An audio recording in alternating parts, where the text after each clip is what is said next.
Bueno, pues muchas gracias a todo el mundo por estar ahí. Muchas gracias, por supuesto, también a EISET por volver a contar conmigo en otra de las sesiones clínicas. Y nada, como os han estado comentando, os voy a hablar cómo desarrollamos nosotros los logopedas que trabajamos en el ámbito de la infancia, nuestro abordaje en esta situación tan peculiar que nos ha tocado vivir, como es la pandemia COVID-19, ¿verdad?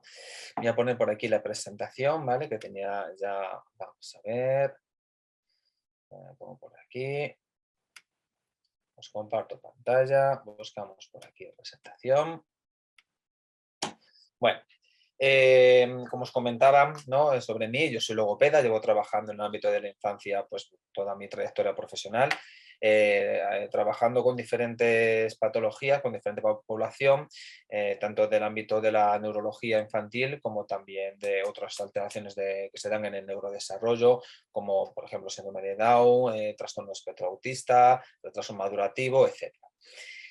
Entonces, básicamente lo que os vengo a contar es más o menos lo que nos hemos ido encontrando, tanto yo como otros y otras colegas de profesión, en nuestro día a día desde que comenzó toda la pandemia COVID, ¿no? Porque es verdad que, y cada vez se está oyendo más, que hay muchas repercusiones en el ámbito de la infancia por todo lo que esto ha supuesto.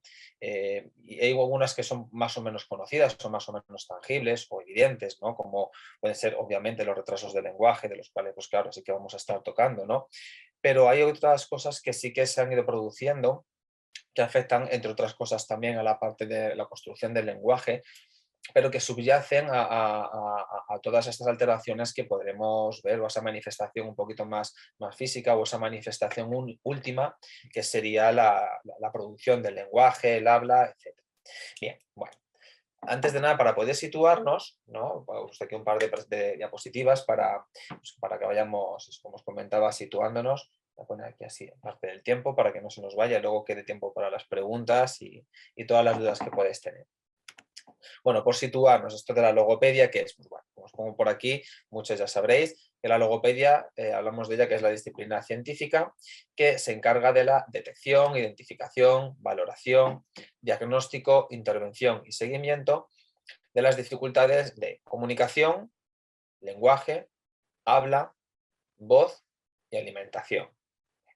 Entonces, una vez ya situado en este ámbito, vamos a pasar en esta otra diapositiva, porque creo que es importante, antes de ponernos a hablar qué es lo que ha supuesto, que vamos a ir viendo en líneas muy generales, pues todo esto se trata de una sesión clínica, ¿verdad? Vamos a dar pinceladas generales, pero importantes también. A grandes rasgos, ¿qué necesitamos para que se vaya dando esas adquisiciones de estas habilidades, ¿no? De la comunicación, lenguaje, habla, voz y alimentación, ¿no? Y cómo se va dando ese adecuado desarrollo también. Bueno, por un lado, como insisto, a grandes rasgos, muy, muy, muy grandes rasgos, ¿no? Hablaríamos pues de dos factores fundamentales. Por un lado, hay unas capacidades básicas, hay un potencial innato, si queréis, inherente al ser humano que traemos todos de fábrica, ¿verdad? Sobre todo cuando estamos hablando de desarrollo típico. Pero luego, por otro lado, no es necesario, o sea, no solamente basta con esto, ¿no? Sino que necesitamos algo muy importante, necesitamos un entorno que vaya perfilando, que vaya dando forma a ese potencial que traemos de fábrica. Obviamente, cuando venimos con este potencial, con algún tipo de alteración, ahí sí que estaríamos hablando ya de un desarrollo atípico, generalmente pues, con algún tipo de diagnóstico, alguna dificultad en el desarrollo, ¿no? En esta sesión clínica, yo creo que me parece interesante que se engloben tanto las dificultades o cómo ha podido afectar o en qué papel ahora nos situamos desde el ámbito de la logopedia en niños pues que aparecían con un potencial básico intacto, ¿no? Partíamos de un desarrollo típico, y también los niños en los cuales pues, no partíamos de un desarrollo, de un inicio con algunas dificultades, es decir, no había un desarrollo típico ya de base, ¿no? Y en ambos casos, ¿qué ha ocurrido? Ha habido una alteración en ese entorno, ¿no? Entonces es que la verdad que se ha visto comprometida todas estas habilidades y todo este desarrollo. Vale. Bien, dicho esto, vamos a ir viendo. En el punto número 1, bueno, como comentamos, ¿no? Todos contamos, bueno, el momento en el cual nacemos, en las circunstancias de desarrollo típico, hablamos de unas capacidades básicas o un potencial inherente al ser humano, ¿no? Entre otras cosas, ¿con qué contamos? Bueno, pues con unas adecuadas estructuras anatómicas, ¿no? Está claro que si no tengo una buena estructura anatómica, por ejemplo, la mandíbula, la lengua, los labios en su sitio, el aparato fonador, sistema respiratorio, etcétera, sin ello no puedo desarrollar la función, con lo cual necesitamos contar con una adecuada estructuras anatómicas con las que luego pues, dar uso a esas funciones. En segundo lugar, hablamos también de en qué situación fisiológica nos encontramos, ¿no? Cómo funciona nuestro sistema respiratorio, cómo funciona nuestro sistema cardíaco, cómo funciona toda la parte digestiva, excretora, endocrino, etcétera, etcétera, ¿no?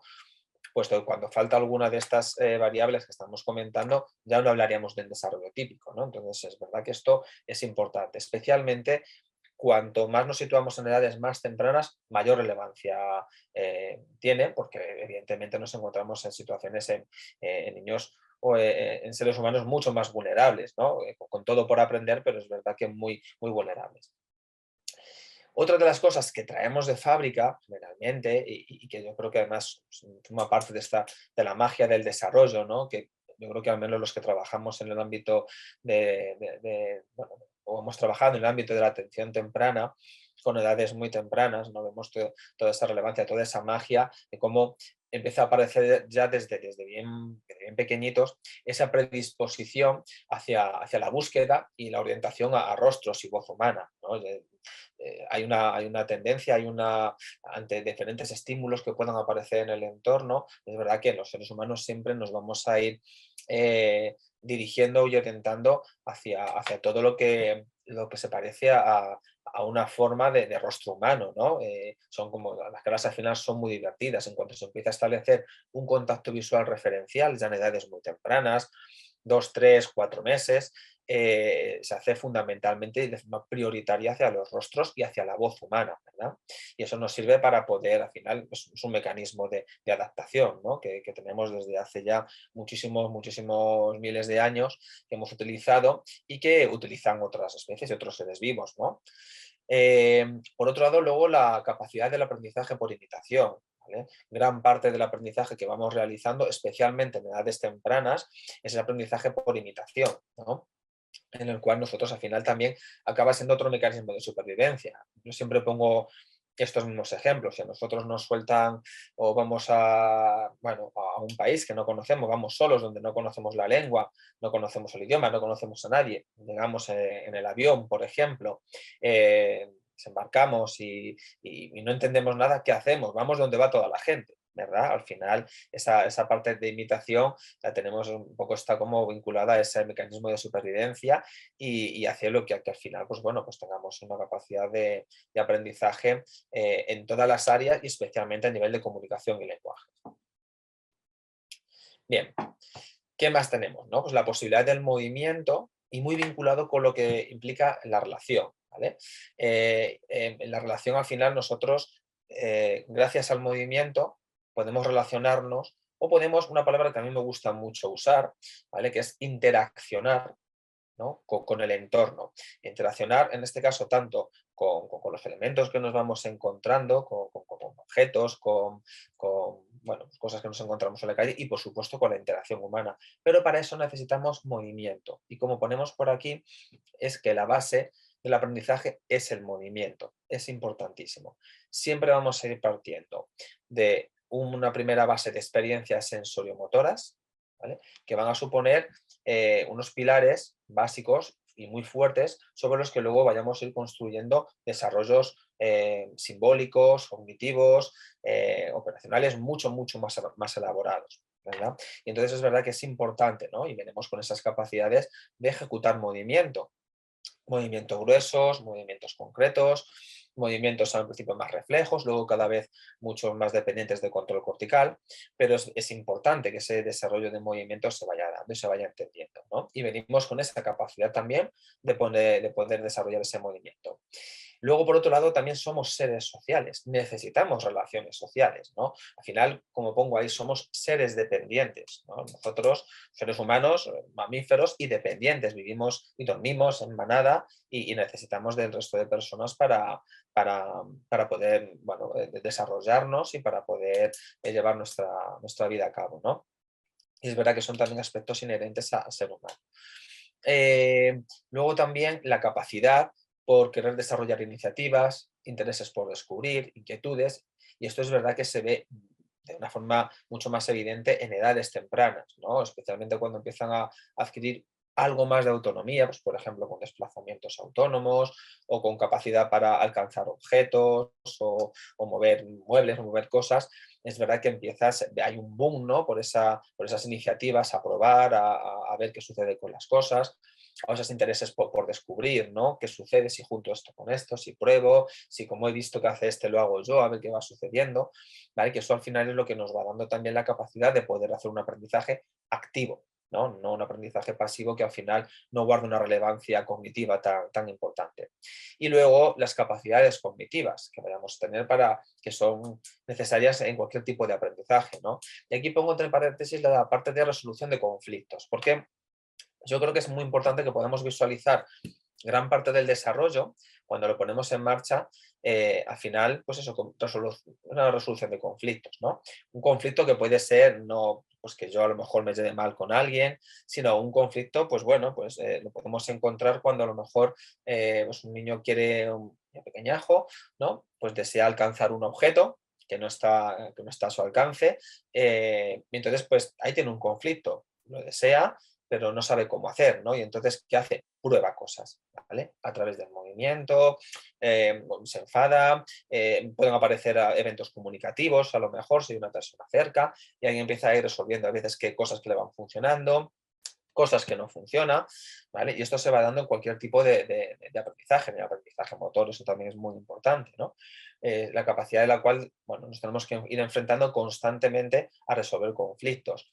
En unas primeras etapas, en unos primeros momentos, se hacen de una forma mucho más a nivel más sensorio-motor, obviamente, ¿no? Y poco a poco vamos elaborando en función de nuestra capacidad de desarrollo, pues con una capacidad de representación o con una capacidad simbólica, con procesos cognitivos cada vez más elaborados, pues se hacen resoluciones pues mucho más abstractas y mucho más complejas, ¿no? Pero tenemos que partir de esa primera base, ¿no? Bien.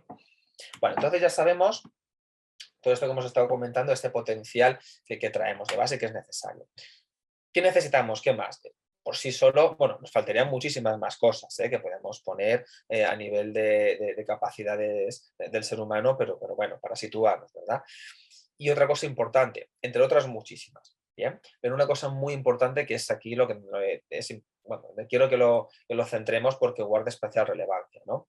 La influencia que en el desarrollo del entorno, es decir, cómo el entorno, bueno, al final va a hacer que me va a condicionar para que pueda explotar o no todas estas capacidades, todas estas habilidades y la influencia en o sea, del desarrollo en el entorno, es decir, cómo yo luego utilizo ese entorno para poder interaccionar y para poder explotar mis capacidades, ¿no? Por un lado, diríamos que es cómo esa información que yo recibo, ese input, ¿vale? Que me proporciona el entorno y cómo yo a través de los output, ¿vale? Todo lo que yo voy produciendo se puede ir modificando. Al final hay una interacción constante, ¿no? De ida y vuelta con el entorno y necesitamos constantemente del entorno. Siempre hay un entorno, ¿vale? En un primer momento, desde el momento en el cual aún ni siquiera hemos nacido, tenemos un entorno que es la parte intrauterina y luego ese entorno se va cada vez agrandando. Hay un hogar, ¿no? Y luego vamos conociendo la calle y luego más mundo, ¿no? Al final siempre es un entorno y en función de cómo vamos desarrollándonos con cada uno de los entornos, pues va a determinar también al final cómo podemos explotar todo eso. No sé si recordáis, pues bueno, al final hay en toda la parte de literatura, especialmente en la parte del aprendizaje de lenguaje, psicolingüística y demás, la famosa historia del niño lobo, ¿no? Que bueno, pues es verdad que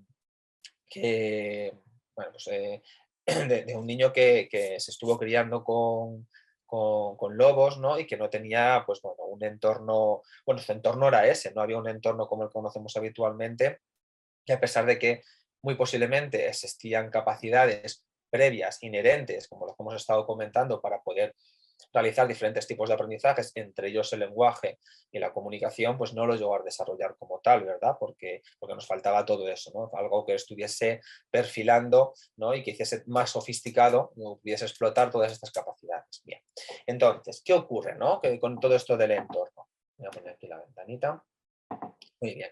Bueno, pues nos podemos ir encontrando, por un lado, diferentes escenarios, ¿no? Esa variabilidad que comentábamos, ¿no? El entorno, pues bueno, donde lo desarrollamos pues, en nuestra casa, un parque, la calle, o cualquier tipo de calle que nos encontramos.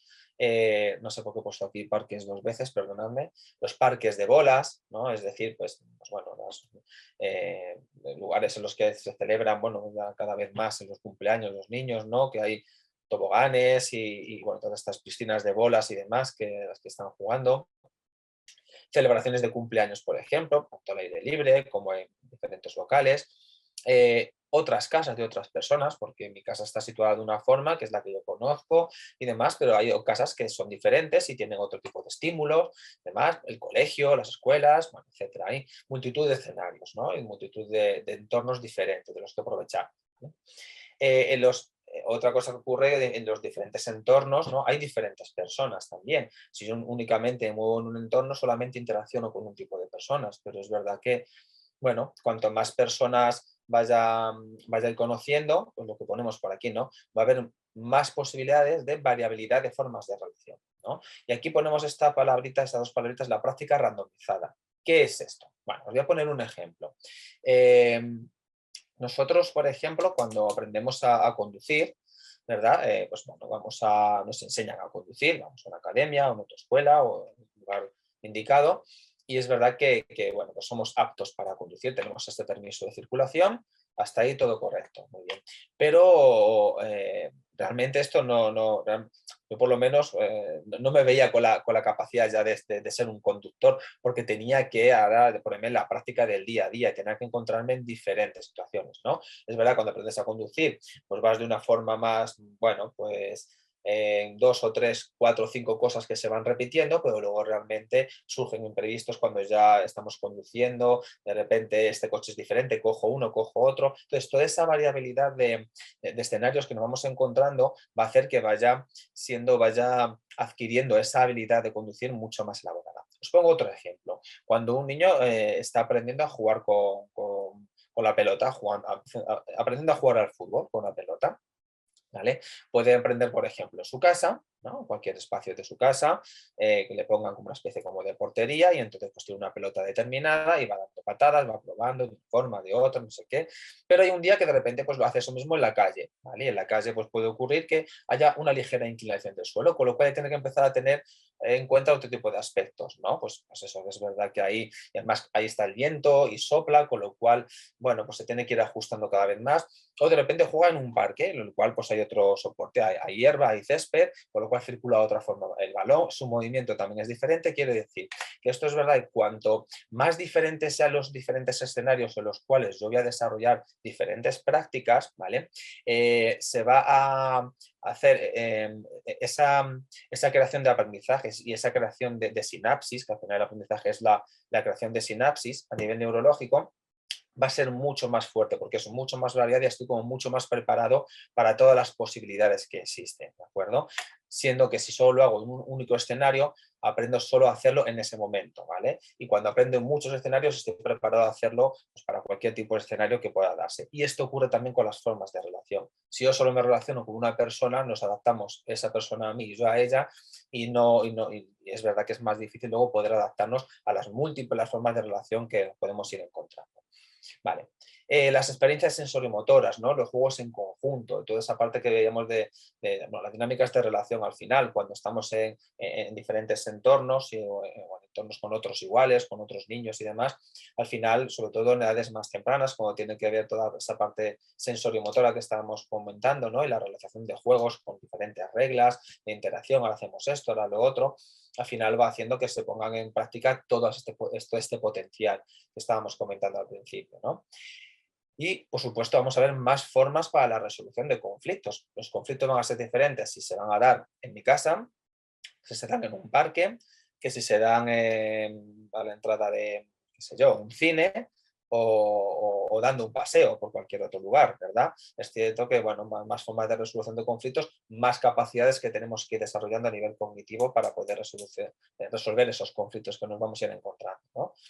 En definitiva, cuanto más variedad de contextos, más capacidades de aprendizaje y, por supuesto, muchas más habilidades sociales, ¿no? Entonces, al final, el lenguaje, la comunicación y lenguaje, eh, eh, es un aprendizaje, necesitamos que haya un aprendizaje, y el lenguaje también es una habilidad social, es una herramienta, es la herramienta social por excelencia, ¿vale? Bien. ¿Por qué no me deja pasar esto? Ah, porque he movido antes ahí. Bueno, ahora nos vamos a ir a entonces qué ha ocurrido con todo esto de la pandemia COVID, ¿no?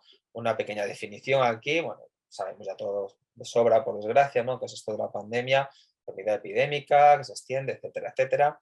Y la enfermedad por coronavirus COVID-19, pues que bueno, que por desgracia, como comentamos, pues es tan conocida y todos tenemos tan presente. Muy bien. Bueno, que entre otras muchas cosas, porque es verdad que esto nos ha ido trayendo muchísimas cosas no deseadas y muchas otras que quizás estén por venir, esperemos que cuanto menos mejor, ¿verdad? Pero ¿qué cosas son las que nos ha ido trayendo? Bueno, pues por un lado, obviamente enfermar.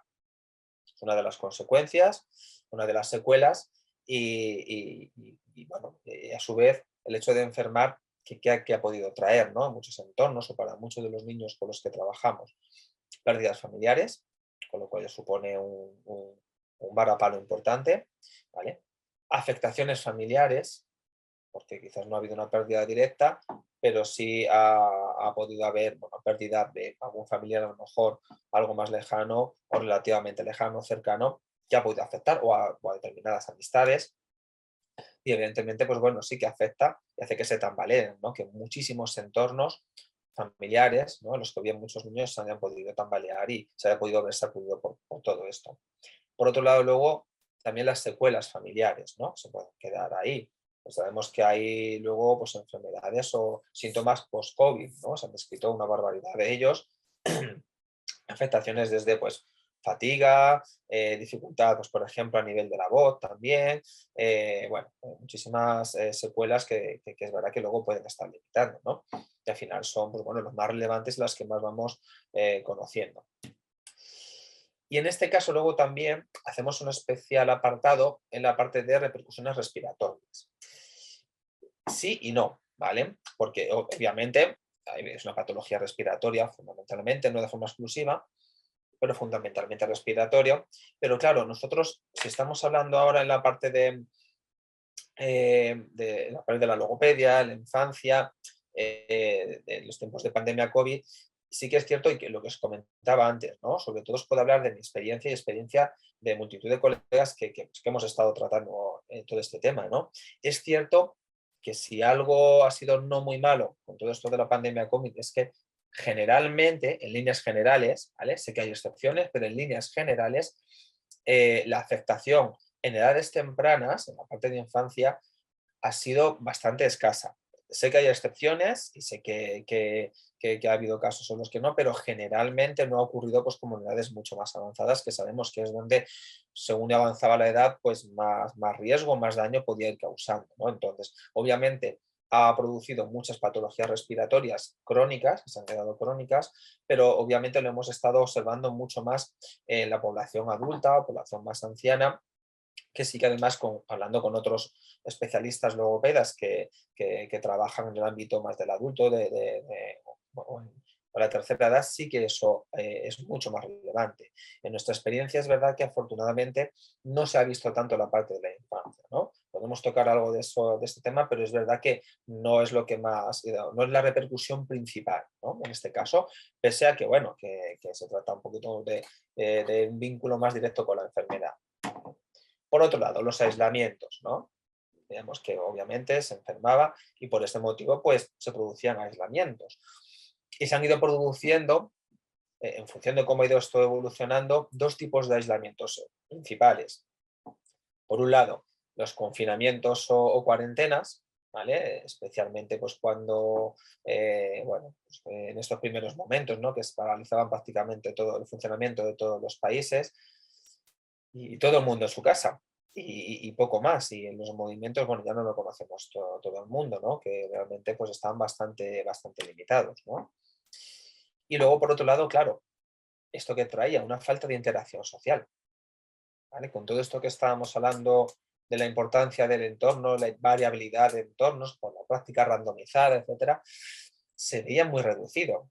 Y nosotros los adultos quizás lo hemos notado algo menos, pero lo hemos notado, porque estamos ya el que más, el que menos deseosos de poder volver a esa ansiada normalidad, entre otras cosas por vincularnos con el mundo que nos va rodeando, ¿verdad?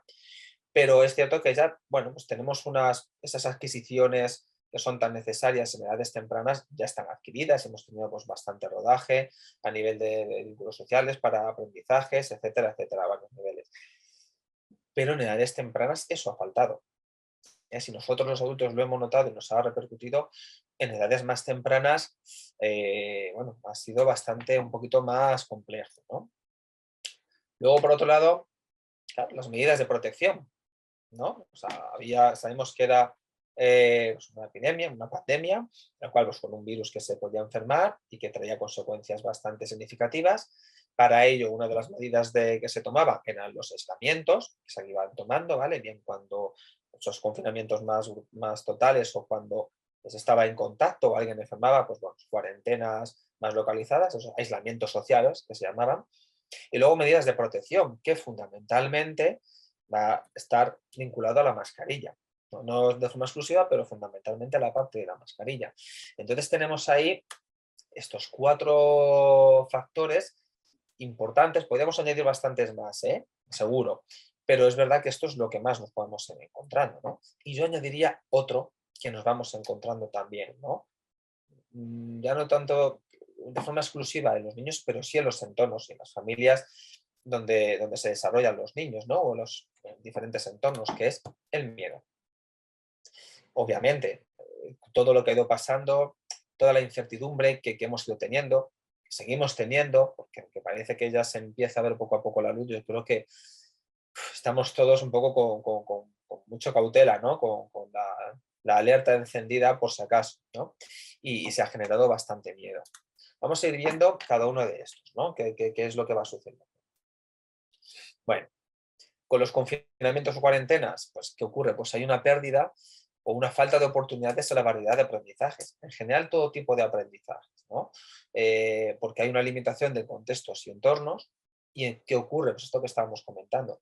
Se reducen las posibilidades de las prácticas randomizadas. Entonces, hago este tipo de vínculo, este aprendizaje de una única forma, muy limitado, y al final es verdad que nosotros necesitamos cuanto más variabilidad de entornos, mejor para poder explotar todo esto que estábamos comentando, ¿no? Si yo quiero aprender a jugar a la pelota de una forma, de la mejor forma posible, con todas las adversidades posibles, si solamente lo hago en una habitación, de una forma, es como que enseguida lo aprendo y ya está, no hay ningún otro factor que haga que tenga que desarrollar más habilidades, ¿no?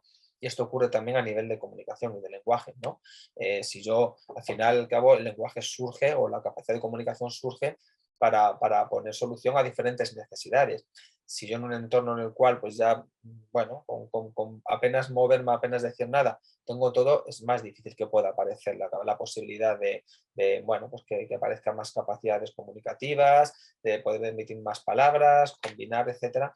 Es un poco, nos hacemos un poquito más cómodos todos, ¿vale? Por otro lado, muy importante también, un menor número de experiencias sensoremotoras, ¿vale? Y de movimiento. Y esto viene, entre otras cosas, porque además empieza a haber una mayor exposición a pantallas. Tan negativo es que haya menor número de experiencias de movimiento a nivel sensoremotor, que cada vez vemos menos, y además tan malo es eso como que haya más cada vez exposición a pantallas, videojuegos, tablets, ordenador, teléfonos móviles. ¿Qué ocurre con estas cosas? ¿No? ¿Qué repercusiones están habiendo y que hemos visto además que se reflejan, ¿no?, en las consultas? ¿No? Una habituación a la inmediatez, ¿no? Si veis a todos los niños cuando están manejando las tablets enseguida, es como cambio de una cosa, paso a otra, no permanecemos, ¿no? Es más difícil que puedan permanecer, que puedan incluso esperar, que queremos todo inmediatamente, ¿no? Y para aprender hay que esperar, y para aprender hay que dedicar tiempo, todo. Y dificultades con las esperas, muchísimas. Nosotros hemos ido observando que hay muchas dificultades para, ya no digamos, para establecer juegos en los cuales tiene que haber turnos de interacción, mucha dificultad para hacer, gestionar esas esperas, ¿no? Mayor irascibilidad, menos tolerancia a la frustración, ¿no? Es verdad que hay como muchísimos enfados y luego a lo mejor incluso cuando le quitan la posibilidad de jugar con estos elementos tecnológicos, ¿no? Desarrollarlos, hay un poco comportamiento bastante feos, ¿no? Por parte de muchos niños porque necesitan, ¿no? Hay un componente también adictivo en ese sentido. Eso también, ¿qué va haciendo, no? Pues hay menor búsqueda de interacciones sociales. Ya no solamente es que haya menor oportunidad de relaciones sociales, sino que hay menos búsqueda, ¿no? Incluso en el propio hogar. Es verdad que hay una tendencia a que se vayan aislando un poquito más, ¿no? Y lo que comentábamos también, ¿no? Menor permanencia en las tareas, ¿no? Al final la atención está ahí un poquito en compromiso. Luego también una parte importante que nos hemos ido encontrando, tanto en el momento más agudo de los confinamientos más severos y luego también las alteraciones de las rutinas, ¿no? Especialmente importante en la población TEA. Aquí ya sí que vamos incluyendo también qué ocurre en esta población de desarrollo atípico, ¿no? ¿Qué ocurre, no? La población TEA sabemos, de trastorno con espectro autista, sabemos que es muy importante que haya un entorno predecible, ¿no? Que unas rutinas bien establecidas que puedan producirle certidumbre y saber, pues bueno, pues voy al colegio de tal hora, tengo estas sesiones, estas aulas, luego salgo, voy a, no sé, terapia o jugar aquí o venimos a casa, el baño, la cena, etcétera, ¿no? Entonces, claro, tanto tiempo en casa sin que exista una rutina, por ejemplo, que las escuelas, los colegios marcan y que vienen muy bien en estos casos, ¿vale? Bueno, viene muy bien para muchísimas cosas, las rutinas de colegio, por supuesto, ¿no? Pero es verdad, claro, lo que ha hecho en los entornos era como había que rellenar muchos espacios, ¿no? Y se daban situaciones más impredecibles, al final muchas más incertidumbres. Y esto ha alterado mucho las situaciones y las dinámicas en muchos hogares de mucha población con TEA. ¿Vale? Por otro lado, ¿qué encontramos? ¿No? Pues las familias seguían trabajando y especialmente teletrabajando en muchos casos. Entonces, es verdad que ocurría, sí que estábamos los padres en los hogares con los niños, pero sin poder dedicarnos a los niños como nos gustaría, como ellos desearían, ¿no? Entonces se dan también fenómenos de saturación, de fatiga por ambos lados, menor tiempo de dedicación, porque a priori parece que sí que puede haber más dedicación, pero luego es verdad que se limitaba mucho, ¿no? Gente con el teletrabajo que incluso llegaba a trabajar más, ¿no? Y sentimientos de culpa de esa familia y como que al final se genera muchísimo estrés también. Si ya de por sí no había suficiente con todas las enfermedades que estaba viendo, encima todo esto se iba dando, ¿no? Y luego en el caso de la población con desarrollo atípico, que necesitan tratamientos, pérdidas de tratamientos presenciales. Sí que ha habido tratamientos mediante teleintervención, que en muchos casos sí que se han podido hacer y que han funcionado de una forma bastante óptima, pero en otros casos sí que se ha evidenciado que es necesario tratamiento presencial en determinadas patologías, en determinados casos, ¿no? O de seguimientos, o también otra cosa, retrasos en las detecciones precoces de alteraciones, ¿no? Servicios de pediatría o de enfermería en pediatría, que son los que muchas veces dan la voz de alarma cuando se observa en los seguimientos, ¿no? de rutina, de seguimientos del niño sano, que pueda haber algo que no esté funcionando bien. Muchas veces esto se ha estado posponiendo y se ha visto alterado. Bueno, todo esto sabemos que llevaba a una falta de interacción social, ¿no? Y se han ido creando además unas nuevas formas de interacción entre los niños, ¿no? Esa teleinteracción, ¿no? Que ahí me chirría un poquito y al final se ve muchas veces, ¿no? Pues con las videollamadas, incluso pues las dinámicas de jugar con los videojuegos a distancia, al final ese contacto, ¿no? Ese cara a cara se ha ido perdiendo, ¿no? Se va reduciendo significativamente, ¿no? Otra cosa que ocurría, también hemos observado muchas veces, yo lo he visto también como profesional, como terapeuta y como padre, ¿no? El deseo de muchos niños de estar acostumbrados a estar en casa y de no querer salir de casa, ¿no? Y eso es verdad que es bastante limitante, ¿no? Y además triste también. Claro, ¿esto qué ocurre? Pues que hay menos oportunidades para resolver conflictos con iguales, ¿no? Y aquí viene muy a colación lo que ponemos al final, ¿no? Hay menos puesta en práctica de las capacidades que tenemos de forma inherentes en situaciones adversas, ¿no? Y entre otras cosas necesitamos estrategias comunicativas, ¿no? Pues con cualquier otro persona, yo qué sé, pues con dos niños que quieren jugar y discuten por ver a qué juegan, ¿no? Pues por ejemplo, y tiene que haber capacidades comunicativas y poner argumentos y explicar y demás, ¿no? Por ejemplo, y claro, en el hogar, ¿qué ocurre? Lo que ponemos ahí, la situación se le suele mucho más adaptada, por ejemplo, ¿no? No hace falta al final muchas veces con que los padres y los niños se entienden, nos entendemos a la perfección casi sin hablar, ¿no? Podemos decir entre comillas. Y es verdad que ese casi sin hablar entre comillas, cuando estás en interacción con iguales o con mucha más gente, no te vale, tiene que explotarse toda esa capacidad que tenemos. Y aquí venimos luego con otro factor que serían las mascarillas, ¿vale? ¿Qué ocurre con las mascarillas? Yo creo que más o menos todos lo sabemos, ¿no? Perdemos mucha información, muchísima información. Y es información que, sobre todo a nivel visual, o sea, no solo a nivel visual, también a nivel auditivo, pero claro, a nivel visual, imaginaos, ahora me estáis viendo aquí, estáis prestando atención, pues tanto a esa información auditiva que va llegando, ¿vale? Pero también luego a los gestos que vamos acompañando, cómo voy, las expresiones faciales que podemos transmitir a nivel visual, que se transmiten muchísimas, pero por aquí también tendamos mucha información y vamos constantemente, también dirigimos nuestra atención visual para saber, para completar esa información auditiva que nos va llegando, ¿verdad? Entonces es importante bueno, pues que hay cosas que hemos ido perdiendo, ¿no? Y que se han ido perdiendo en el desarrollo. A mí me cuesta, hablar y entender a muchos compañeros de trabajo si hay ruido ambiente y si hay cierta distancia, además, estamos con mascarillas, me cuesta mucho entenderlo. Y a pesar de que, bueno, pues tenemos un manejo ya del lenguaje después de muchos años que nos sirve de soporte, ¿no? Y de ayuda. Pero claro, cuando estamos aprendiendo, imaginaos, estáis aprendiendo una nueva lengua que nos cuesta mucho y que además, pues bueno, hay una cierta distancia y no podemos completar con esa información visual, ¿no? Que es necesaria para diferenciar qué ha dicho esta, ha dicho la otra, cómo era esta cosa, ¿no?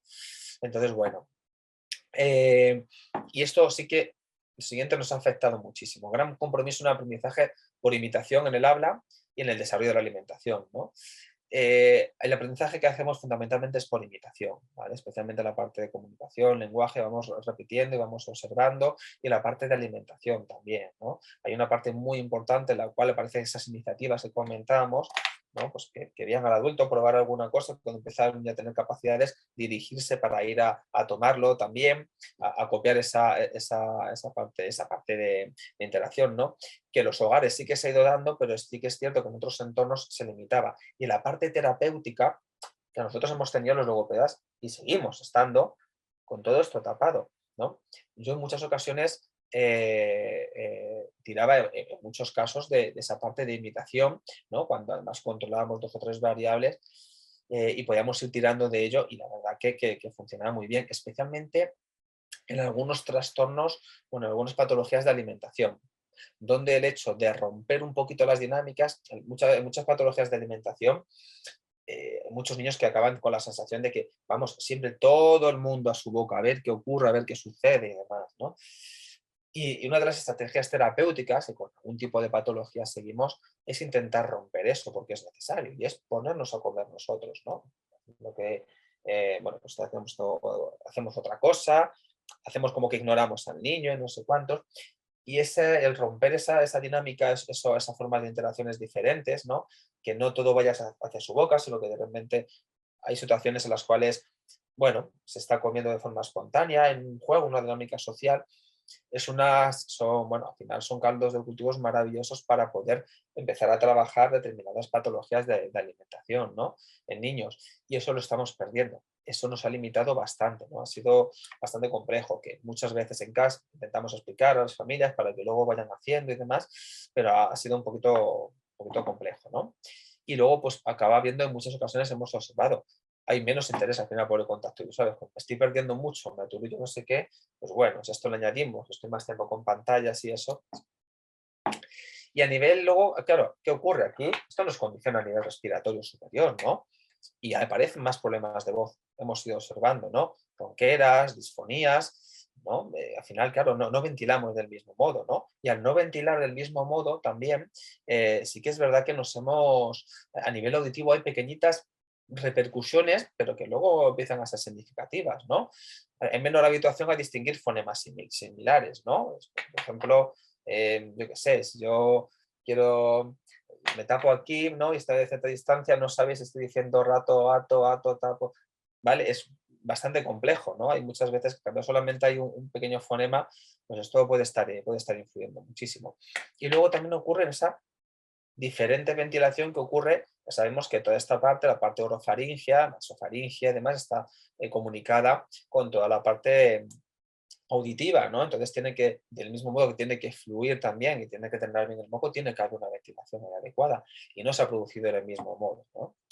Vale, mira, aquí estas imágenes, que bueno, estamos ya hartos de vernos todos con mascarilla, pero fijaros, ¿no? Cómo nos perdemos muchísima información con todo esto que estamos viendo. Fijaros aquí, en este caso, este chico que está viendo aquí su teléfono móvil, no sabemos, está triste, contento, serio, enfadado, no tenemos ni idea, nos perdemos muchísimo. Y fijaros aquí en esta foto, me parece muy relevante, porque es verdad que más o menos podemos adivinar o podemos intuir que aquí hay gestos alegres, ¿no? En estas dos caras, pero aquí nos falta información por complementar. No sabemos si está enfadado, si quiere agredirnos incluso, o si por el contrario está contento. Nos falta, nos estamos perdiendo muchísima información. Bien, vamos a ver con el tiempo. Ok. Bien, repercusiones respiratorias, como os comentábamos. Es cierto que lo que la repercusión que se ha ido dando en la infancia, como comentamos, es mucho menor, muchísimo menor, significativamente menor que lo que se ha ido produciendo ya en edades, no sé, en etapas adultas bueno, cada vez más mayores, ¿no? ¿Qué nos porque se ha podido encontrar? Yo, en mi experiencia y en la de muchos colegas, la verdad que no lo hemos estado observando, ¿no? Pero ya sabemos, os pongo aquí algunas de las que, bueno, sí que se ha visto mucho en adultos y en algunos casos se ha podido ver también en algunos niños, ¿no? Aunque sea de forma quizás no tan crónica como en el adulto. Al final sabéis que es la fatiga en desempeños de tareas cotidianas, ¿no? Pues, gente que luego sigue estando más cansada, ¿no? Alteraciones de la deglución, se han dado muchas alteraciones de la deglución, en el adulto se han dado muchísimas. Implicaciones en la identificación de sabores, ¿no? Es una patología que además comprometía la percepción del olfato, del gusto, entonces es verdad que bueno, eso sí que ha estado y permanece, ¿no? Y altera cuando estás haciendo un abordaje terapéutico en este sentido, ¿no? Luego la coordinación fonorrespiratoria deficiente. Si tengo dificultades, si me canso solo para respirar cualquier movimiento, cuando puede haber un tipo de compromiso o ha habido una secuela relevante en este sentido, esa coordinación fonorrespiratoria va a estar alterada, ¿no? Al final la laringe, que es con lo que estamos hablando, donde se produce esa información sonora, esas vibraciones, forma parte del tracto respiratorio, ¿no? Y luego también los tiempos de hospitalización. Siempre, en cualquier caso, cuando hay un tiempo muy elevado de hospitalización, en determinadas, sobre todo en edades muy tempranas, cuando se dan, perdemos muchas experiencias sensorimotoras en periodos muy relevantes del aprendizaje, ¿vale? Y es verdad que eso también luego pues, supone, al final eso es un aislamiento tremendo, ¿no? Una hospitalización y encima se nos junta ahí lo peor de lo peor, ¿no? Esa parte de la enfermedad, ¿no? Del daño que produce y luego pues al final pues bueno, pues, estar totalmente aislado pues precisamente para poder mantener esa salud, ¿no? Y la parte del miedo. Veo que se habla poco, pero es verdad que al final influye, ¿no? Y en algunos casos hemos estado observando, y con esto coincido también con otros colegas de profesión, eh, la, bueno, las dificultades para poder, para salir de estas obsesiones, ¿no? Con las medidas de higiene, ¿no? Pues por ejemplo estar constantemente con alcohol, o que no te toque a algún compañero, que no se te acerque mucho, que no...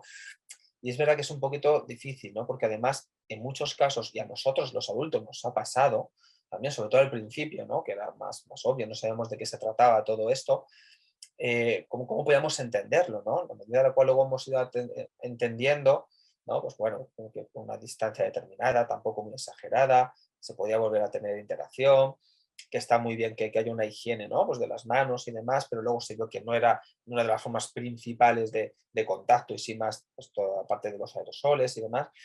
Pero al final llevaba eso, un deseo de no interaccionar, esa obsesión con medidas de higiene, una obsesión más allá, ¿no? de lo imprescindible, de lo necesario o de lo recomendado por las autoridades sanitarias. Y en muchas ocasiones, y esto sé que lo estuvimos viendo, dificultad para saber qué es esto, ¿no? Del coronavirus, qué era, sobre todo al principio, y que luego se ha ido quedando en algunos niños con mucha dificultad para ir entendiendo qué es lo que sucede, ¿no? Especialmente, bueno, pongo siempre el ejemplo, que yo creo que es donde más en este caso se ha ido dando, población TEA, ¿no? Es difícil para entender muchas veces cualquier pequeño cambio en el entorno, este cambio tan significativo, ¿no? Y de algo que además lo que llevaba es que bueno, nos producía muertes, o escuchamos en telediarios o en informativos, pues bueno, también compromete bastante, ¿no? Y creo que tenemos mucho que decir. Aquí apuntamos ahora, ¿qué retos o estrategias terapéuticas en este sentido tenemos desde la logopedia, ¿no? Obviamente, y casi no está ni puesta porque es que eso ya sabemos que se han dado y se van a estar seguir dando más retrasos en la comunicación y en el lenguaje, por todo esto que estábamos comentando, ¿vale? Y bueno, en la medida en la cual se siga prolongando, pues se seguirá viendo bastante más, ¿no? ¿Qué más tenemos que ir haciendo? Yo creo que hay una parte muy importante, ¿no? En esta población comentábamos, población TEA, por ejemplo, facilitar la comprensión de qué es el COVID y qué implica en general y en situaciones concretas como los posibles aislamientos. Luego os voy a mostrar unas presentaciones que estuvimos elaborando y que funcionaron muy bien para poder explicar en algunos casos porque claro, que esto os comentamos, ¿no? Escuchaba que es esto de coronavirus, que escuchamos en informativos y fallecía. Claro, yo recuerdo uno de los niños con los que trabajaba, claro, él pensaba que el coronavirus era un monstruo, como si fuese un dinosaurio, que iba atacando y mordiendo a la gente en la calle y demás. Entonces, después del confinamiento más severo, cuando se empezaba a salir, no quería salir, no quería interaccionar y tenía un miedo constante y tremendo, ¿no? Porque pensaba que había un daño de esta forma, ¿no? Y tuvimos que ir explicando. Y luego también las rutinas se cambiaron muchísimo. Entonces, es importante poder anticipar e ir explicando esas rutinas o qué iba a pasar, ¿no? Y por qué si íbamos al cole, por qué ahora de repente no, todo esto, ¿no? Algo muy importante, poder establecer nuevas rutinas en vista de una posible vuelta a la ansiada normalidad. En algún momento, pues lo que deseamos, lo que ansiamos todos, dejaremos de mascarilla y volvemos a relacionarnos y demás, esperamos, ¿no? Y que sea todo, pues bueno, pues salir un poco de toda esta pesadilla. Y esto pues tenemos que estar también luego preparados para ir anticipándolo, para ir informándolo y que se pueda comprender por qué antes llevábamos esto y ahora de repente no, ¿vale? En muchas ocasiones nos puede parecer muy obvio, pero con muchos de los niños con los que trabajamos va a requerir una explicación adicional, ¿vale? Una parte muy importante que ya se venía realizando antes, la intervención en entornos naturales. ¿Vale?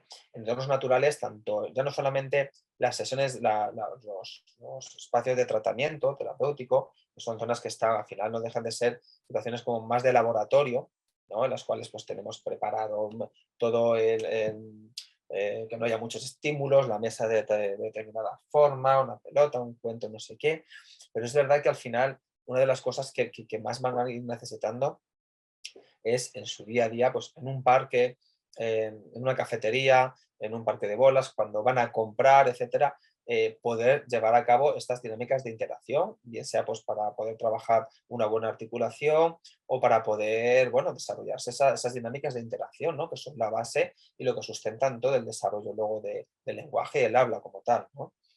Eh, incidir mucho más en nuestros acompañamientos terapéuticos, sobre todo de las experiencias sensorimotoras, que ya poco a poco, yo recuerdo cuando era niño, siempre estábamos en la calle jugando, cayéndonos, discutiendo, enfadándonos, riéndonos, queriéndonos, todo.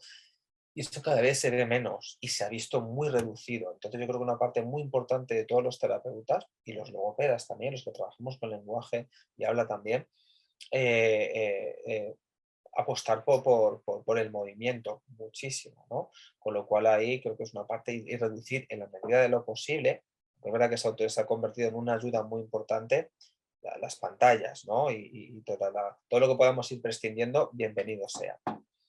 Vale. Aquí esto, pues bueno, no sé si esto se llegará a ir dando y cuándo, ¿no? Pues aprovechar posibles situaciones en las que se pueda prescindir de la mascarilla, ¿no? Es verdad que pues, aquí ya pues, no es obligatorio llevarla en exteriores, ¿no? Siempre y cuando se pueda mantener la distancia de seguridad, no haya aglomeraciones, etcétera, etcétera. Pues bueno, pues intervenciones en la calle, por ejemplo, si en la medida de lo posible, ¿no? Que se pueda ir viendo esa naturalidad y esa espontaneidad y ese aprendizaje tan importante que es por imitación, ¿no? Y que necesitamos, ¿no? Para no perder toda esa información. Otra opción también los tratamientos en grupo, siempre de una forma adecuada. Yo no soy partidario, nunca he sido de que hacer grupos de 3, 4 o 5 niños en terapias o en situaciones terapéuticas de tratamiento, ¿no? Porque creo que ahí, bueno, no se personaliza, ¿no? La intervención, pero un grupo puede ser dos. en los cuales se puedan buscar objetivos similares, que se puedan ver beneficiados de esa dinámica de interacción, a lo mejor un espacio abierto, no sé, ahí ver un poquito, siempre personalizando y siempre, bueno, que no sea por decir, bueno, pues meto muchos más y así gano más dinero porque tengo mucho. No, no, no se trata de esto, ni muchísimo menos. Abordaje de los problemas de devolución. Insisto que no se ha visto tanto en el tema de niños, pero sí que es cierto que, bueno, al final cuando ha habido dificultades, no los hemos podido tratar muchas veces como, bueno, hubiésemos podido hacerlo, por ejemplo, en la medida de la mascarilla, bueno, o sobre todo al principio con tantas medidas de protección, ¿no? Que tenemos que ir teniendo en cuenta, ¿vale? La experimentación con alimentos también, ¿vale? Que sí que podamos ir haciendo un poquito más de énfasis. Y las medidas de higiene vocal, por todo esto que vamos hablando, ¿no? Al final, la voz que utilizamos cuando hablamos aquí en una videoconferencia, por teléfono, cuando hablamos, cuando estamos jugando con la videoconsola, con otro que está en su casa y tengo los cascos, o no sé qué, gritamos muchísimo más, ¿no? Pues tenemos además ahí una mayor tendencia a disfonías, ronqueras, nódulos infantiles, etcétera, etcétera, etcétera, ¿vale? Entonces, bueno, la verdad que tenemos ahí multitud de frentes abiertos que, bueno, que se han ido dando. Esperemos que ya todo esto se vaya cerrando y vaya reduciéndose al máximo posible. Y bueno, a ver cómo nos puede ir. Intentaremos seguir poniendo nuestro granito de arena. Aquí os dejo mi contacto telefónico profesional, por si queréis también alguna consulta, duda o cualquier otra historia, mi dirección de correo electrónico, por WhatsApp, pues sobre todo es como mejor poder atendiendo. Y ahora os voy a poner estas presentaciones que os comentaba, si me permitís en un momento. Esta fue además, nos sirvió bastante con uno de estos niños. Era un niño con diagnóstico de trastorno de espectro autista, con buena funcionalidad, pero la dificultad de acceder a ese componente simbólico que caracteriza, entre otras cosas, a la población TEA, y había una dificultad tremenda para poder entender qué era esto del coronavirus, ¿no? Entonces, ¿cómo lo elaboramos? Con soportes visuales, ¿no? Y esto creo que quedará mucho por ir haciendo. En este caso, perdona, lo tenemos que poner desde el principio, que si no, ahí. Bien, pues poníamos esto, ¿no? Explicábamos, pues mira, esto, antes, al principio, ¿no? Se hablaba más de coronavirus, no tanto de COVID, pues decíamos, esto era ese coronavirus, ¿no? Entonces hacíamos el coronavirus, la pregunta, ¿no? ¿Es un monstruo? Decíamos. Entonces este niño decía que sí, estaba totalmente convencido. Entonces nosotros decimos, no, no, no, no, no se trata de un monstruo, ¿vale? Entonces, el coronavirus, decíamos, es grande, vamos, como un monstruo, como un dinosaurio, que era un poquito lo que tenía en su cabeza, ¿no? No es grande, decíamos que era algo muy pequeño, ¿vale? Y fijaros, decíamos que era tan pequeño, tan pequeño, tan pequeño, tan pequeño, tan pequeño, tan pequeño, tan pequeño que no se puede oír, tan pequeño que no se puede tocar, no lo podemos agarrar, al menos, tan pequeño que no se puede agarrar ni tocar, tan pequeño que no se puede ver, pero es verdad que era algo que cuando entraba en contacto con la gente hacía que enfermasen, ¿vale? Y además en su caso pues lo había pasado. Su padre estuvo bastante fastidiadillo y los familiares y bueno, sí que entonces ponemos que eso era tan pequeño, que era el coronavirus, ¿no? Cuando llegaba a los niños también, bueno, pues ponemos que sí, que es verdad que había menos afectación, podía haber pues, tos, mocos, bueno, algunos síntomas en este caso, ¿no? Entonces, que cuando en este caso, pues, su papá, por ejemplo, pues, estuvo en contacto con el coronavirus, pues que ocurrió todo esto, pues tuvo tos, estaba malito, estuvo en la cama, no sé qué, pero esto luego ya, bueno, ya se eliminó el coronavirus, con lo cual ya su papá ya estaba contento, estaba bien, ¿vale? Y con su mamá pasó lo mismo, ¿vale? También estuvo enferma, pero cuando ya dejó de estar el coronavirus presente, pues bueno, pues ya estaba contenta, ¿vale? Y entonces decíamos que, por ejemplo, en su caso, pues que él no había tenido coronavirus, ¿vale? Entonces pues no lo había aceptado y entonces estaba contento en este caso, pero bueno, pusimos así, ¿vale? Esto fue una de las cosas, por ejemplo, que y tendremos que seguir adaptándonos, ¿no? En otro caso, con otro niño, tuvimos que ir, había una alteración de rutinas y la vuelta a la normalidad, cuando empezábamos a establecer por qué ahora sí voy al cole, por qué ahora no voy. Entonces creamos esto, no lo hicimos a nivel de ordenador, esto era un soporte físico, pero bueno, lo tenemos aquí para empezar a explicarlo y para hacer el diseño, el boceto. Entonces explicamos, pues bueno, que los lunes, los martes, los miércoles, los jueves vamos al colegio, tenemos aquí ese pictograma, que los sábados no, por eso tachábamos, los domingos no.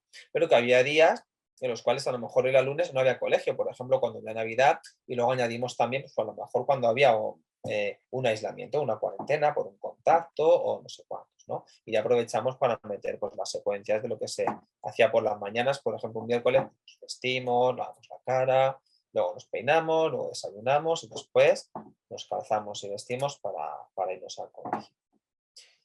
Así estaría. Y bueno, yo creo que más o menos hay de tiempo. Creo aquí que justamente ahora he acabado ahí a las 8 para que tengamos la media horita ahí prevista para las preguntas, dudas, aportaciones y lo que queráis comentar. ¿Quieres estar al día de todo lo que ocurre en ISEP?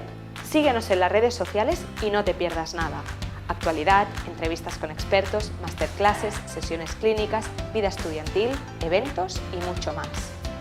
Podrás encontrarnos en Facebook, Twitter, LinkedIn, Instagram y YouTube. Además, ahora podrás convertirte en el protagonista de nuestros perfiles sociales. ¿Cómo? Muy sencillo. Cuéntanos cómo está siendo tu experiencia en ISEP. Muéstranos cómo es tu día a día o comparte las fotos de tus mejores momentos. Acuérdate de etiquetarnos o de usar el hashtag #ExperienciaISEP. Así podremos compartir el contenido con el resto. Recuerda, juntos hacemos ISEP.